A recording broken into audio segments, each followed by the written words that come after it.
Romantiskā krāpšana internetā sākas nevainīgi.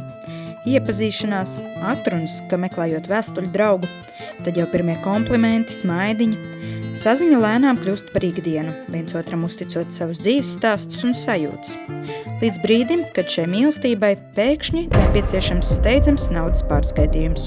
Ir bijuši arī pavisam tādi jau ekstrēmāki gadījumi, kad jau tik ļoti ir pārliecināts par savu mīlestību tas cilvēks, cietusī sieviete, ka viņa ir pārdevusi visus savus īpašumus, jo šis vīrietis viņu ir pārliecinājis, ka viņi dzīvos kopā Spānijā, jau parādījis kādu villu nopirts, bet vajagot iemaksai vēl kaut kādai, lai var kopā dzīvot. Cilvēks ir visu pārdevis savus īpašumus, visu ir aizskaitījis, jau nopirts avio biļeti, ir aizlidojis, un tur tajā galā vienkārši neviena nav, neviens neceļ telefonu, viss ir izslēgts, viss ar galiem. Ir tādas tās situācijas.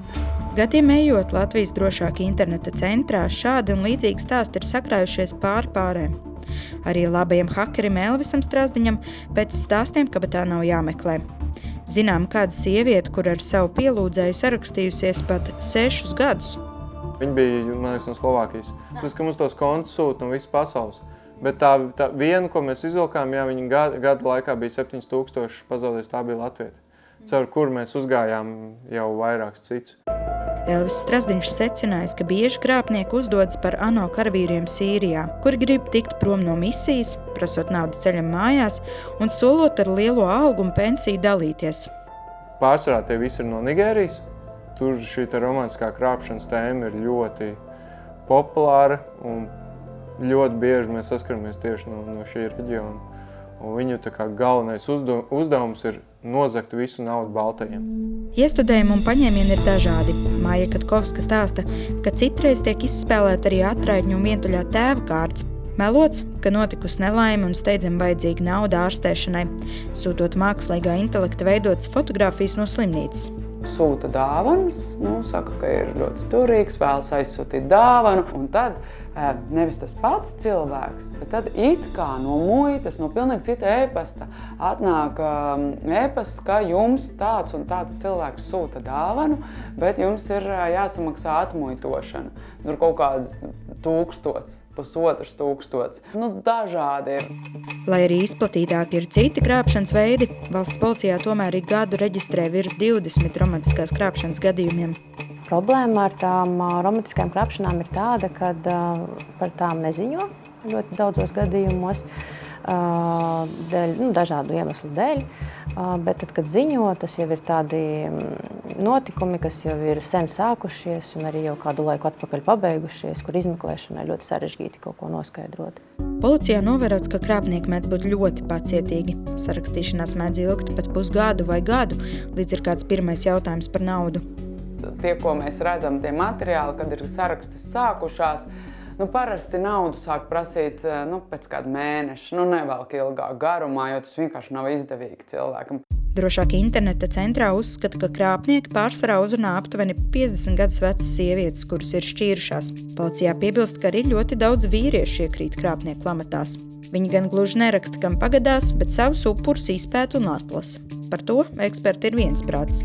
Facebookā nevajag norādīt to savu ģimenes statusu, jo norādot, ka tu esi šķīries uzreiz ar garantiju, būs pilns ar romantiskajiem krāpniekiem.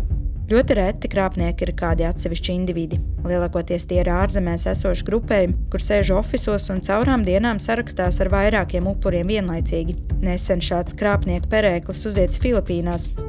Jo ātrāk cilvēks vēršas pēc naudas pārskaitījuma valsts policijā, jo lielākas iespējas atgūt. Jo vēlāk, attiecīgi, jo praktiski nav iespējams jau kaut ko atgūt, jo maksājumi ļoti strauji tiek pārvietoti no viena konta uz otru, tātad zip maksājums līdz 10 sekundēm jāizpilda, un pēc tam saņēmējs, viņš jau arī vienas diennakts laikā arī ar šo naudu veids tādas darbības, lai viņas nevarētu šīs iesaistītās kredītiestādes neatsaukt, nepārtvert, neiesaldēt. Tas sagrauj cietušo dzīves. Daudz paliek bez uzkrājumiem, īpašumiem un ar kredītiem. Skaudrākais šajos gadījumos ir tas, ka bieži vien tuviniekiem, kuri nojauš, ka tas nav nekāds skaistais mīlas stāsts, upuri ir ļoti grūti pārliecināt. Ir tādi, kur neko nav pārskaitījuši. Viņi saka, man ir aizdoms, ka šis varētu nebūt, vai man skaitīt viņam naudu vai nē. Bet tādi, kas ir dziļi iekšā un jau gadiem sarakstās, tādi man nekad neraksta. Viņu radinieki man raksta. 30-gadīgi bērni saprot, ka mamma ir pilnīgi apmāta. Mammai, piemēram, 55 gadi, viņa ir pilnīgi apmāta ar kādu internetu draugu un runā par to, ka kaut kur ka liela mīlestība un ka dzīvošot kopā, bet draugam ir nepieciešams finanses un tie bērni saprot, ka tiešām ka tur ir problēma, bet tā problēma, ka neko nevar iestāstīt, ka šis cietušais tic tam cilvēkam, jo grib ticēt. Lielākoties upuris ļoti izbauda šo komunikāciju ar krāpnieku, jo tie komplimenti, kas tiek adresēti viņam, ir ļoti labi pārdomāti, kvalitatīvi. Atsevišķos gadījumos cilvēki ir teikuši, ka viņi savas dzīves laikā nebija tik labi jutušies. Arī kognitīva behaviorālā terapeite Ilona Krone atzīst, ka palīdzēt ir visgrūtākais posms. Tiklīdz krāpnieks sajūt draudus, ka upuris varētu novērsties, viņš sāk arvien vairāk manipulēt un pat nostatīt savu vēstuļu draugu pret šaubīgajiem radiniekiem. Ir jāņem vērā, ka šeit ir tādas reālas jūtas un ir svarīgi tā ļoti strauji to nekritizēt vai nepārmest, ja nederēs ultimāti, ja vai tu pārtrauksi, vai tad mēs vairs vispār tevi nerunāsim. Nederēs arī pārmetumu, kas tu muļķis, kā tu vari neredzēt. Un ja jums ir šīs aizdomas, mēs viņas arī varam nosaukt kā aizdomas, kad hei, bet es iedomājos, kā tas ir? Bet to cilvēku nekad nevar, piemēram, ieraudzīt pa video, ja? Es domāju, vai tas tā tipiski, ja? Un tādu var nākt caur tādu es pozīciju, ka es pamanīju, es lasīju, es aizdomājos. Ar vienu sarunu nepietikšot. Saruna soli pa solim saprotoši jāturpina, līdz cilvēks pats apjautīs, ka kaut kas nav tīrs. Terapeiti arī uzsver, ka ir aizspriedumaini domāt, ka šie cietušie ir lētecīgi un maz izglītoti. Pētījumi rāda ko citu. Pastāv vairāki faktori.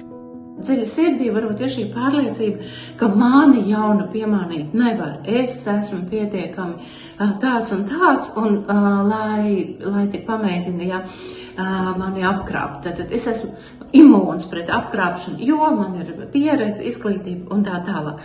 Un tieši šī doma vai šī attieksme padara cilvēks neaizsargātākus. Vairāk pakļauti apkrāpšanas riskam ir arī cilvēki, kuri ir empātiski, sirsnīgi un iejūtīgi, kā arī tie, kuriem piemīt spēcīga iztēle un kuri mēdz tiekties pēc piedzīvojumiem un grandiozitātes.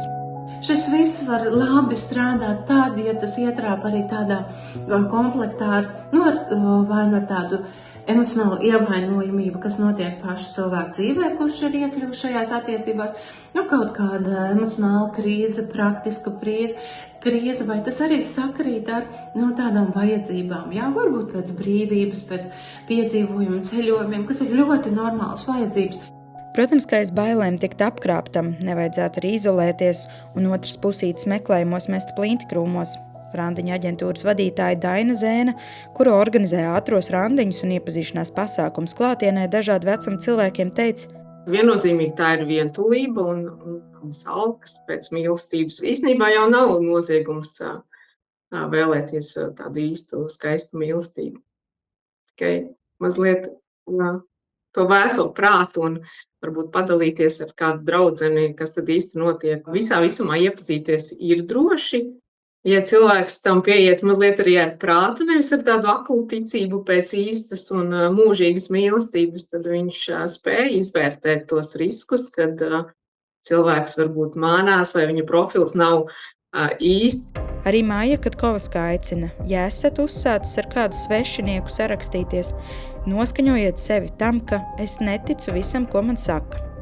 Sazināties, bet uzmanīgi, pārbaudot faktus, profilu, atsūtītās bildes un paturiet prātā, ka manipulācija un sarunas par naudu ir milzīgs sarkanais karoks.